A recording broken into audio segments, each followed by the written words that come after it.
Howdy y'all. Welcome to the very first episode of the Kireth Esports Gran Turismo 7 Drift University. My name is Nader. I'm super excited to be partnering with Kireth Karts to bring y'all some awesome content from the drift side of Gran Turismo 7. Starting with learning the basics and eventually getting into learning the advanced stuff. Before we get into that though, I'm going to try to teach y'all some fun drills that'll let you get some experience and some good feel for the car and see how a car likes to slide. In order to do that, I thought I'd start y'all off with a nice little drift tune. Just something easy, nothing that's super complicated, super high horsepower. Something that'll give you some nice slide and it'll give you power wherever you need it. And for that, we thought the 2015 Mustang GT would be the best option. I'll show you the tuning sheet here in a second to show you exactly what we upgraded. I chose the 2015 GT though, just because it's a good car to where it's got a good amount of power to where you're not going to be having to focus on finding the power out of the car early on. You can let yourself more focus on finding that feel for the steering and finding the throttle control without worrying about the car dying out. So without further ado, let's get y'all that tune. Let's get out on the Skidpad. Feel free to pause here, get yourself a tune, and then we're going to go hit up the Skidpad over at Willow Springs. Alrighty, so we're out in the Skidpad now, and we're just going to take it nice and slow. So the first thing I'm going to have you do is start driving in a slow little circle. The purpose of this little exercise is to help yourself to start to find the feel of the car. Help yourself start to find the feel of the throttle and the steering.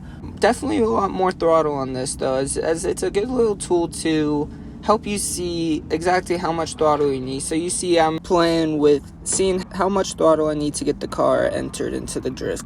Just a quick little slam on the gas and then throw the wheel in, and then you find the sweet spot that'll help you maintain that drift. And you'll see with this that I just start playing down, literally down more towards like a quarter of the way on the throttle, and it'll be more comfortable sliding. That's where it likes to sit. Find what the car wants to do, find the feel for that, and keep practicing. You'll start to find a feel for the car. You'll start to feel comfortable. Like you'll find your donuts getting a little smoother, not as twitchy. You'll realize you don't have to be so aggressive with the car. You'll find naturally the car just wants to slide. It wants to be smooth if you let it. Just kind of find what groove the car wants to take you in, and you'll start to feel like you're in control. Feel like you can drift a little bit.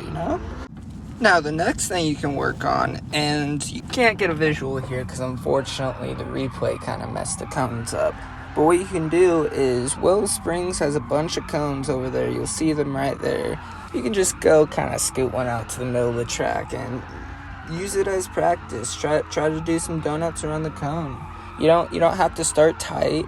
You can start pretty wide around it, and then just as you get more comfortable, work to try to bring it as close as you can to the cone and be smooth going all the way around it, inches away, And those are pretty much the two most beginner steps to getting into this that just help you find that feel for the car, like I've been saying.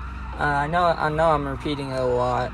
But the thing is with drifting, it's a really hard thing to teach. You can't teach somebody exactly where to catch a steering wheel or exactly how much throttle input you need at all times. The biggest thing is just encouraging people to find the feel. Every car wants to do something a little bit different. It wants to work a little bit differently. You have to play around and mess around with weird things. Get the car to just start doing a bunch of different funky things, and you learn from that. Every time you mess up, every time you spin out, you learn from that spin out.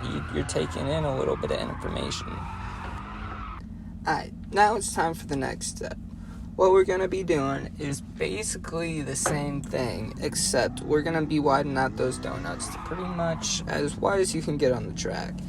Here we're trying to learn more, getting you comfortable with holding that drift in the middle of a corner, This is just going to let you see what it's like to hold a more consistent angle that you'd see in a lot of different turns. So basically how we're going to do this is going to be the same way that you enter the donuts. I want you to start just kind of driving slow and then find the feel on the throttle as to what you need to get you turned in.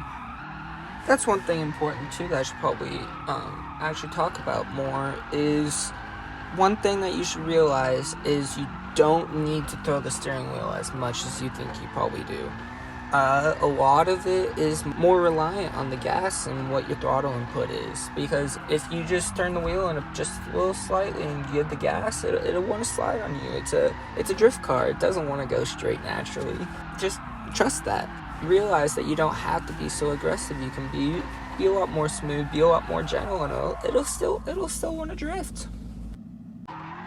Another fun little wheel spring specific kind of thing is that if you were to go in time trial mode, you can actually find, if you look real closely in this video, when they take out that little barrier in the wall that opens up the skid pad completely, there is just straight in the middle of a big white circle that is absolutely perfect to do this drill around in.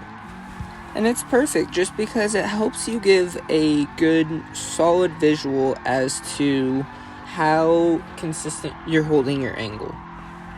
And that's going to be where I call it for this first episode of the Kireth Esports Drift University.